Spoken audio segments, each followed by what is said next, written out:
बिस्मिल्लाहिर्रहमानिर्रहीम। अस्सलाम वालेकुम। उम्मीद करती हूँ आप सब खैरियत से होंगे। आज का जो हमारा टॉपिक है वो है हमारे पास डायमेंशंस ऑफ फिज़िकल क्वांटिटी। ठीक है, ये हमारा लास्ट टॉपिक है फर्स्ट चैप्टर का। इसमें देखते हैं कि जो हमारे पास फिज़िकल क्वांटिटीज़ हैं उनकी डायमेंशंस क्या कैसे लिखते हैं हम। ठीक है, दो तरह की क्वांटिटीज़ होती है ना, ड्राइव्ड और बेस। सही है, उनके जो डिमेंशंस होती हैं वो हम कैसे लिखते होते हैं और ये बेसिकली डिमेंशन हमारे पास है क्या, इसमें हम ये देखेंगे। तो आइए चलते हैं अपने टॉपिक की तरफ। वो कहते हैं each base quantity is considered और डायमेंशन। मतलब वो कहते हैं जो हमारे पास बेस क्वांटिटी है उसको हम कंसीडर करते हैं एक dimension denoted by specific symbol, जिसको ना हम एक स्पेसिफिक सिंबल से ज़ाहिर करते होते हैं with written with in square brackets, जिसको हम स्क्वायर ब्रैकेट के साथ लिखते होते हैं। इसको हम समझ लेते हैं। वो कहते हैं ईच बेस क्वांटिटी, यानी कि फ़र्ज़ करें बेस क्वांटिटी हमारे पास मैस है। सही है, तो हम उसको एम से रिप्रेजेंट करते होते हैं ना मैस को। कंसीडर इज डायमेंशन, इसको हम कंसीडर कर लेते हैं, ये हमारे पास डायमेंशन है। Denoted by a specific symbol, उसकी एक स्पेसिफिक सिंबल होगी जो कि हमारे पास एम है। फिर इसको हम जब डायमेंशन के फॉर्म में लिखेंगे तो हम इसके अंदर स्क्वायर ब्रैकेट्स लिखेंगे। स्क्वायर ब्रैकेट्स हमारे पास ये वाली होती है। जब हमारे पास डायमेंशन होगी तो इसको हम यूँ लिखेंगे। ये अब क्या कहलाएगी हमारे पास, मैथ की डायमेंशन। सही है, नेक्स्ट हम चलते हैं। वो कहते हैं it stands for the qualitative nature of quantity, physical quantity. इस बात को समझना ज़्यादा अहम है। वो जहाँ कह रहे हैं qualitative nature of physical quantity, दो तरह की हमारे पास नेचर होती है, क्वांटिटेटिव और क्वालिटेटिव। लेकिन ये जो हमारे पास डायमेंशंस होते हैं ना, ये फिज़िकल क्वांटिटी की क्वालिटेटिव नेचर बता रहे होते हैं। वो किस तरह से, फ़र्ज़ करते हैं हम कहते हैं, मतलब हम के मास का यूनिट हमारे पास केजी होता है। तो हम अगर बात करते हैं कि फ़लाँ चीज़ ना हमारे पास 1 केजी है, तो इससे क्या ज़ाहिर होगा कि कोई मतलब ना हैवी चीज़ है जिसका ये वेट बताया जा रहा है, मास बताया जा रहा है। अगर हम बात करें मतलब मिलीग्राम की, ये भी तो मैस का यूनिट है। ठीक है, तो तब ये समझेंगे कि जो ये कोई ना हल्की चीज़ होगी। पहले केजी को देख के हमें यूँ लग रहा था कि किसी हैवी चीज़ की बात हो रही होगी, तो सबसे बड़ा यूनिट इस्तेमाल किया जा रहा है। अगर अब हम बात करें पिकोग्राम की, नैनोग्राम की, सही है, तो तब ज़हन में क्या आएगा कि ये इस अब ना किसी सबसे बड़ी सबसे छोटी चीज़ की बात की जा रही है। सही है, किसी चीज़ की क्वांटिटी के बारे में बताया जा रहा है इन यूनिट्स में, जैसे ग्राम्स, सॉरी, केजी में, मिलीग्राम्स में, पिकोग्राम्स में, जस्ट ग्राम्स में। अगर ये बात, ये यूनिट हम सामने रख देंगे तो वो समझ जाएंगे कि ये ना क्वांटिटी के बारे में हमें बता रहे हैं कि फ़लाँ चीज़ की इतनी क्वांटिटी है तो हमने ये वाला यूनिट की इस्तेमाल किया है। सही है, इसलिए ये जो क्वांटिटेटिव एनालिसिस है ये एक छोटा यूनिट है।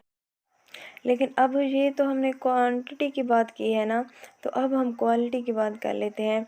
फिर हम लिखते होते हैं मैथ्स का जो हमारे पास डिमेंशन है वो है हमारे पास एम। इस तरह से नाम लिखते हैं। अगर हमारे पास ये लिखी हुई है तो हम समझ लेंगे कि ये हमारे पास मैथ्स का ना डायमेंशन लिखा हुआ है। लेकिन हमें ये तो नहीं बता रहा, ना कोई इस तरह का आइडिया दे रहा है कि कितनी मिकदार की बात हो रही है। यहाँ हमें क्वांटिटी नहीं बताई जा सकती, यहाँ हमें क्वालिटी बता रहे हैं ये कि कौन सी बेस क्वांटिटी है।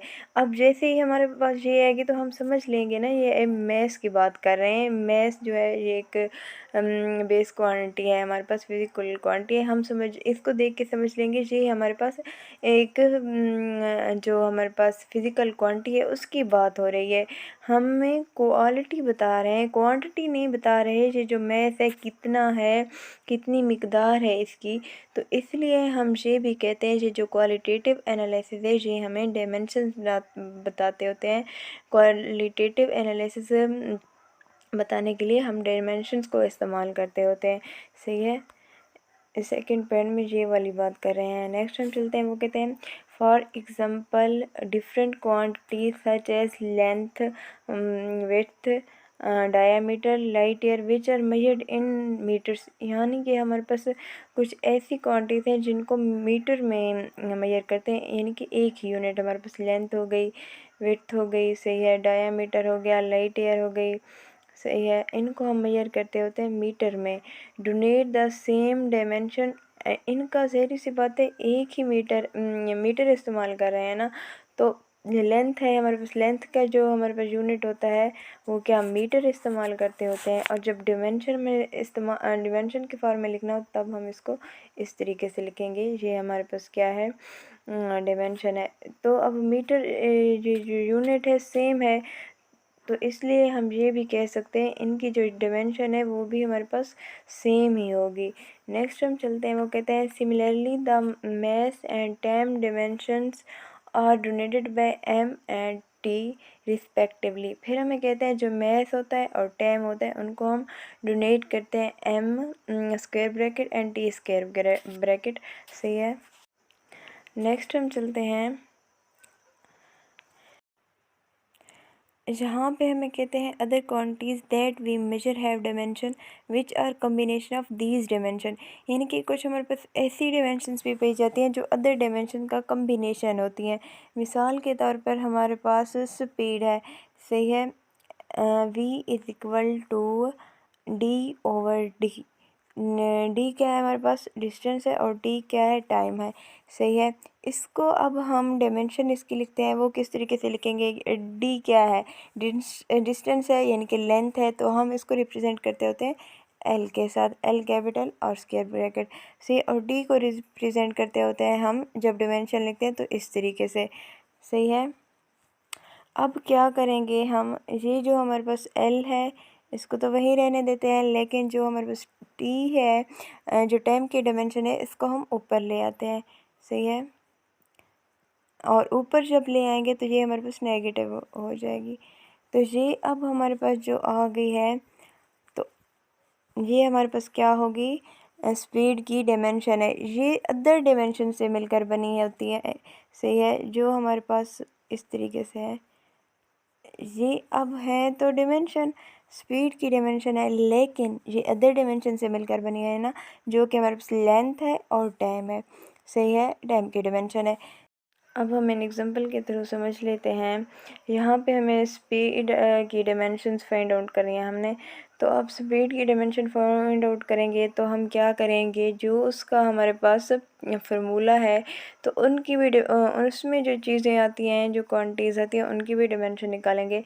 तो यहाँ पर हमारे पास स्पीड जैसे हो गई, तो इसका जो फार्मूला होता है हमारे पास वो होता है डिस्टेंस ओवर टाइम, सही है।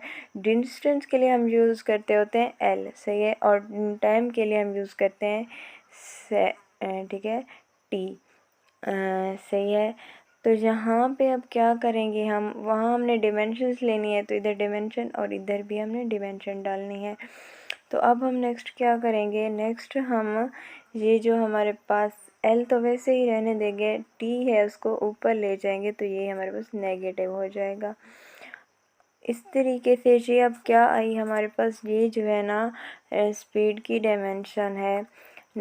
अब हम नेक्स्ट देख लेते हैं, नेक्स्ट है हमारे पास एक्सक्लेरेशन और फोर्स का, सही है। और एक्सक्लेरेशन और फोर्स को हम के डायमेंशन हम इनको फाइंड आउट करते हैं। एक्सक्लेरेशन का फार्मूला हमारे पास क्या होता है, del v over del t. ये हमारे पास v क्या है, यहाँ पे हमारे पास स्पीड है, सही है, और स्पीड के डायमेंशन हमने ऊपर ही निकाली है, हमारे पास क्या आई, एल टी इनवर्स, सही है, और हमारे पास बाकी क्या रह गया, टी, सही है। टी के लिए हम इस तरीके से लिखते होते हैं। अब हम क्या करेंगे, ये एल टी तो हमारे पास है ही है नेगेटिव, सही है। अब ये वाला जो टी है हम ऊपर ले जाएंगे, ये भी हमारे पास क्या हो जाएगा, नेगेटिव, सही है। अब क्या करेंगे, हम इनको इस तरीके से लिखेंगे एल, ये तो वैसे ही रहने देंगे हम, सही है। ये एक टी नेगेटिव है और दूसरा भी हमारे पास नेगेटिव है, तो अब नेगेटिव क्या हो जाएंगे आपस में, प्लस, सही है। तो एल टी नेगेटिव 2 हो जाएंगे, सी 1 और 1 2 माइनस माइनस प्लस होता है, सही है। तो अब हमारे पास जो डिमेंशन आएगी एक्सक्लेरेशन की, तो वो होगी हमारे पास L T -2। सही है। ये हमारे पास क्या है, ये हमारे पास एक्सक्लेरेशन की डायमेंशन है। नेक्स्ट हम देख लेते हैं फोर्स की डायमेंशन। सही है। फोर्स का फार्मूला है हमारे पास F = ma। सही है। m क्या है, हमारे पास मैस है, तो इसके लिए हम m लिखते होते हैं इस तरीके से। सही है। मैं इसको कैपिटल फॉर्म में, और हमारे पास एक्सक्लेरेशन का हमने पहले ही निकाला है, वो हमारे पास L T -2। सही है। अब हम क्या करते हैं, इनको इकट्ठा लिख लेते हैं। M L T -2, ये हमारे पास क्या है, ये हमारे पास फोर्स की डायमेंशन है। सही है। नेक्स्ट हम चलते हैं इसके यूजेस की तरफ। से है डायमेंशंस के कौन कौन से यूजेस हैं, वो कहते हैं using the method of dimensions called the dimensional analysis. जब हम डायमेंशन के मेथड को इस्तेमाल करते हैं तो वो हमारे पास क्या कहलाता है, डायमेंशनल एनालिसिस। इसमें हम क्या करते होते हैं, जो हमारे पास गिवन फार्मूला होता है उसकी डायमेंशन को देख के हम ये चेक कर सकते हैं कि ये हमारे पास करेक्ट भी है या नहीं है, और ये जो इक्वेशन है ये बिल्कुल ठीक है या नहीं है। सही है। एंड फिर वो कहते हैं and can also drive it. सही, और उससे ड्राइव भी कर सकते होते हैं उसको। सही है। नेक्स्ट हम देखते हैं इसके मेन यूजेस हमारे पास क्या है। मेन यूजेस हमारे पास इसके दो हैं। एक तो है हमारे पास checking the homogeneity of physical equation, यानी कि एक हमारे पास जो फिजिकल इक्वेशन दी गई है वो करेक्ट भी है या नहीं है, ये हमने पहले भी बात की है, हम इसमें ये चेक करते होते हैं। वो कहते हैं in order to check the correctness of an equation, यानी कि किसी भी इक्वेशन में जब करेक्टनेस को चेक करते हैं, we are to show that the dimensions of the quantities on both sides of the equation are the same. अगर जो इक्वेशन दी गई है उसके बोथ साइड पे डायमेंशन सेम हो तो हम कह सकते हैं ये जो इक्वेशन है ये बिल्कुल ठीक है, irrespective of the form of the formula. ये चाहे उसका फार्मूला सेम हो या ना हो, इससे हमारा लेन देन नहीं होता। हमारा मेन फोकस जो होता है वो डिमेंशंस पे होता है। अगर डिमेंशन सेम आ जाए तो हम कह सकते हैं ये जो इक्वेशन है ये हमारे पास बिल्कुल ठीक है। वो फिर कहते हैं this is called the principle of homogeneity of dimension, यानी कि ये जो प्रिंसिपल है हमारे पास किसी भी इक्वेशन को ये देखने का ये ठीक भी है या नहीं है, तो उसको हम कहते हैं principle of homogeneity of dimensions. से है। नेक्स्ट हम चलते हैं, नेक्स्ट जो हमारे पास है वो है ड्राइविंग द पॉसिबल फार्मूला। सही है। The success of this method for driving a relation for a physical quantity depend on correct guesses of various factors on which the physical quantity depend. सही है। जो वहाँ कहते हैं ये जो हमारे पास मेथड है इसकी कामयाबी इस चीज़ पर डिपेंड कर रही होती है, ये जो हमारे पास फिजिकल क्वांटिटी है ये कौन से ऐसे फैक्टर्स पे डिपेंड कर रही होती है। सही है। ये हम इसमें देखते हैं, फिर इससे ड्राइविंग का पॉसिबल फार्मूला से निकाल लेते हैं। सही है। नेक्स्ट हम देखते हैं, नेक्स्ट हमारे पास कुछ इम्पोर्टेंट MCQs के हवाले से पॉइंट्स हैं जिनको हम देख लेते हैं। वो कहते हैं a quantity can have dimension and unit. यहाँ पे हमें कहते हैं एक क्वांटिटी है उसके पास यूनिट भी है और क्या है, डिमेंशन भी है। इस बात को हम एक एग्जांपल के थ्रू समझ लेते हैं। मिसाल के तौर पर हमारे पास फोर्स का जो यूनिट है वो है kgm/(-2). सही है। तो अब हम इसको डायमेंशन में कन्वर्ट करते हैं। ये तो हमारे पास उसका यूनिट है और इसकी डायमेंशन क्या है, m। सही है। kg हमारे पास क्या है, मैस है, और मैस को रिप्रेजेंट करते हैं m कैपिटल के साथ, और जो हमारे पास मीटर है उसको लेंथ के साथ, और एस है यानी कि सेकंड के लिए हम 2 यूज़ करते हैं, और -2। सही है। ये हमारे पास क्या है, ये डायमेंशन है, और ये हमारे पास यूनिट है। सही है। तो उनकी ये बात प्रूफ हो गई कि क्वांटिटी जो है वो डायमेंशन भी होती है उसके पास और यूनिट भी होता है। फिर नेक्स्ट वो बात करते हैं a quantity have no unit neither dimension. जहाँ पे कहते हैं ऐसी क्वांटिटी है हमारे पास जिसका यूनिट तो है, सही, यूनिट नहीं है। सही है। और ना ही उसकी डायमेंशन है। इसको बात को हम इस तरीके से समझ लेते हैं कि ये हमारे पास स्ट्रेन का फार्मूला देख लेते हैं। सही है। स्ट्रेन हमारे पास क्या है, डेल एल ओवर एल, यानी कि ये भी लेंथ है और ये भी लेंथ, ये आपस में दोनों कैंसिल हो जाएंगी, तो ना ही इसके पास कोई यूनिट बचेगा और ना ही इसकी कोई डायमेंशन होगी हमारे पास। नेक्स्ट पॉइंट की तरफ चलते हैं, वो कहते हैं a quantity have units but no dimension. क्या ऐसा भी पॉसिबल है कि हमारे पास क्वांटिटी जो है उसका यूनिट तो है लेकिन कोई डायमेंशन ना हो? हाँ है, इसका भी हमारे पास है। वो कौन सा है, हमने प्रीवियस लेक्चर्स में पढ़ रखा था, टी रेडियन, ठीक है, एंगल इन रेडियन, सही है। तो उसमें हमने क्या देखा था, जो हमारे पास फार्मूला था उसका हमारे पास वो था आर्क लेंथ ओवर रेडियस, सही है। तो यहाँ पे अब बात करें, जो आर्क लेंथ है, सही है, और रेडियस, रेडियस भी तो असल में हमारे पास लेंथ ही होती है ना, तो ये हमारे पास क्या बनेगा, एल ओवर एल, ये दोनों आपस में कैंसिल हो जाएंगे। तो इससे क्या साबित हुआ हमारे पास कि हम इससे ये बात साबित हुई कि यूनिट तो है, ठीक है, लेकिन मसला क्या है कि इसकी डायमेंशन नहीं है, हमारे पास कैंसिल हो जाती है। अब बात ये है कि इसका यूनिट क्या है, इसका यूनिट हमने पढ़ा था ना कि रेडियन इसका हमारे पास यूनिट है, सही है, जिसको हमने डिटेल में डिस्कस किया था। नेक्स्ट पॉइंट की तरफ आते हैं, वो कहते हैं a quantity does not have unit but have dimension. क्या ऐसा पॉसिबल है कि एक क्वांटिटी हो जिसका यूनिट भी ना हो और डायमेंशन भी ना हो? तो नहीं, ये ऐसा पॉसिबल नहीं है।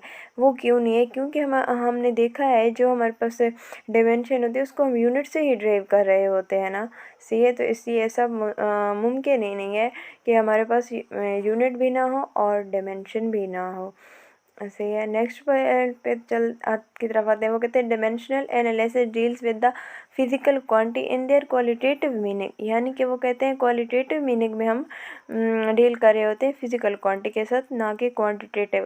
पहले भी हमने बताया था कि क्वालिटेटिव मीनिंग में हम इस तरीके से इसको डील कर रहे होते हैं, जैसे मैथ्स की एग्जांपल अगर रख लें, सही है। तो अब अगर लिखा हो हमारे पास मैथ्स की डिमेंशन एम कैपिटल है और स्क्वायर ब्रैकेट सी, तो अब ये हमें क्या ज़ाहिर कर रहा है, ये हमें ये तो नहीं बता रहा है जो मैथ है किलोग्राम में है, ग्राम में है, नैनो में है, सही है, पिकोग्राम्स में है, किस में है, ये जस्ट हमें ये शो करवाया रहा है, ये मैथ्स है, सही है। उसकी हमें क्वालिटेटिव मीनिंग दे रहा है, क्वांटिटी नहीं बता रहा, मिकदार नहीं बता रहा। अब केजी अगर लिखा हो तो हमें पता चल जाएगा कि कोई हैवी चीज़ है, कोई जिसका वज़न ज़्यादा है, सही है, उसकी क्वांटिटी पे डिपेंड कर रहा होगा ना, लेकिन ये हमें क्या बताता है, क्वालिटेटिव मीनिंग देता है। नेक्स्ट पॉइंट की तरफ आते हैं, वो कहते हैं वर्क टार्क एनर्जी है सेम डिमेंशन, यानी कि हमारे पास वर्क टार्क एनर्जी जो है वो उनकी सेम डिमेंशन है। अब ये बात उन्होंने कह तो दी है, तो हम समझ लेते हैं कि किस तरीके से टार्क हमारे पास होता है एल एफ, सही है। तो इसके के लिए हमारे पास जो यूनिट होता है वो न्यूटन मीटर, और जो वर्क होता है और एनर्जी होती है उसके लिए हमारे पास फार्मूला है W=F/D, यानी कि और फिर जूल हमारे पास एनर्जी का यूनिट है, वो भी न्यूटन मीटर आता है हमारे पास। और इनको अगर इक्वल करें तो वो आता है हमारे पास kgm स्क्वायर सेकेंड स्क्वायर, वो किस तरीके से आते हैं। फिर नेक्स्ट वो कहते हैं impulse momentum have same dimension, यानी कि इम्पल्स और मोमेंटम की भी सेम डिमेंशन है हमारे पास, सही है। हमारे पास जो मोमेंटम है उसके लिए होता है P=mv और इम्पल्स के लिए होता है डेल एम पी से, और बात एक ही हो गई ना, इधर डेल पी की जगह हम एम वी पुट कर देते हैं, सही है, ये यूनिट उनका सेम बन रहा है ना, तो अब उनकी डायमेंशन भी हमारे पास सेम होगी। नेक्स्ट देखते हैं, नेक्स्ट वो कहते हैं radio activity frequency have same dimension, यानी कि रेडियो एक्टिविटी और फ्रीक्वेंसी की जो हमारे पास डिमेंशन है वो सेम है। नेक्स्ट चलते हैं, वो कहते हैं pressure stress elastic module have same dimension, सही है, प्रेशर स्ट्रेस इलास्टिक मॉड्यूल्स की जो है ना वो सेम डिमेंशन है हमारे पास। फिर वो कहते हैं angular momentum Planck's constant have same dimension, ठीक है। एंगुलर मोमेंटम और प्लैंक्स कांस्टेंट जो है ना उनकी भी सेम डिमेंशन है हमारे पास।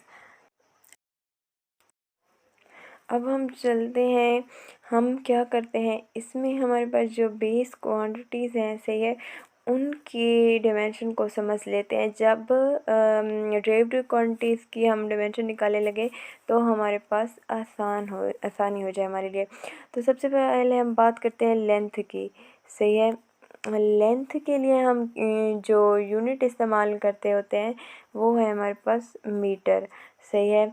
और इसके लिए हम जब डायमेंशन लिखेंगे तो वो हमारे पास क्या होगा, एल कैपिटल और स्क्वायर ब्रैकेट में बंद कर देंगे। सी क्योंकि हमने पढ़ा है हमारे पास स्पेसिफिक, इसके लिए एक सिंबल होना चाहिए और स्क्वायर ब्रैकेट में इसको बंद कर देते हैं। ये हमारे पास क्या हो गई, लेंथ की डायमेंशन। नेक्स्ट हम बात कर लेते हैं मैस की, सही है। मैस के लिए हमारे पास जो यूनिट होता है वो होता है किलोग्राम, सही है, केजी। अब हम इसकी डिमेंशन की तरफ आते हैं। इसकी डिमेंशन के लिए हम एम कैपिटल और स्क्वायर ब्रैकेट, सही है, इस तरीके से हम इसको रिप्रेजेंट कर सकते हैं एज अ डायमेंशन, सही है। नेक्स्ट हम बात करते हैं टाइम की, सही है। टाइम हमारे पास एक फिज़िकल क्वांटिटी और बेस क्वांटिटी भी है। ये टाइम के लिए हम जो यूनिट इस्तेमाल करते होते हैं वो सेकंड है और उसको रिप्रेजेंट करते हैं हम एज अ डायमेंशन टी के साथ, सही है। ये हमारे पास टाइम की डायमेंशन हो गई, इनको याद रखना चाहिए हमें। नेक्स्ट हम बात करते हैं टेम्परेचर की, से टेम्परेचर के लिए हमारे पास जो यूनिट होता है वो केल्विन, सही है, और इसको हम रिप्रेजेंट करते हैं एज अ डिमेंशन इस तरह से। नेक्स्ट बात करते हैं हम इलेक्ट्रिक करंट की। इलेक्ट्रिक करंट के लिए हमारे पास जो यूनिट है वो हमारे पास होता है एम्पायर, सही है, और इसको एज अ डिमेंशन हम ए कैपिटल और स्क्वायर ब्रैकेट में बंद करके इस तरीके से डायमेंशन के फॉर्म में लिखते होते हैं। नेक्स्ट है हमारे पास अमाउंट ऑफ सब्सटेंस, सही है, सब्सटेंस, ठीक है। इसको हम रिप्रेजेंट करते हैं एन स्मॉल और स्क्वायर ब्रैकेट में, सही है। नेक्स्ट है हमारे पास intensity of light. Intensity of light को हम रिप्रेजेंट करते हैं जे के साथ। ये हमारे पास इसकी डायमेंशन फॉर्म में है। अच्छा, सबसे इम्पॉर्टेंट और लास्ट बात से ये आप लोगों ने माइंड में रखनी है। हम इस तरीके से अब मैस की बात करते हैं हम, तो अब हम लिखते हैं मैस है जो उसकी हमारे पास डायमेंशन ये है, सही है, हाँ ये है। लेकिन ना हम इसको इस तरीके से भी लिख सकते होते हैं, ये मैस तो हमारे पास ही आ गया। अब दूसरा हमारे पास क्या है, टी ज़ीरो और एल ज़ीरो, सही है। इससे हमारे पास हमारी जो डिमेंशन है उस पर कोई फ़र्क नहीं पड़ेगा। वो किस तरीके से, भला ये जो हमारे पास टी ज़ीरो है ना ये इक्वल होता है 1 के, और एल ज़ीरो भी इक्वल होता है 1 के। तो हमारी जो डिमेंशन है असल में उस पर कोई फ़र्क नहीं पड़ रहा ना। अगर आप लोगों के पास इस तरीके से आ जाए, सही है, एम अकेला हो या फिर इस तरह से हो, सही, एम के साथ टी नॉट और एल ज़ीरो भी लगा हो, तो तब आप लोगों ने कंफ्यूज नहीं होना। इस बात को समझना है कि ये हमारे पास मैथ्स की ही डिमेंशन होगी, सही है। आज का हमारा लेक्चर यहीं तक था, फिर नेक्स्ट लेक्चर के साथ मिलेंगे इंशाअल्लाह। Thank you for watching. तब तक के लिए इजाज़त, अल्लाह हाफिज़, अपना ख्याल रखिएगा।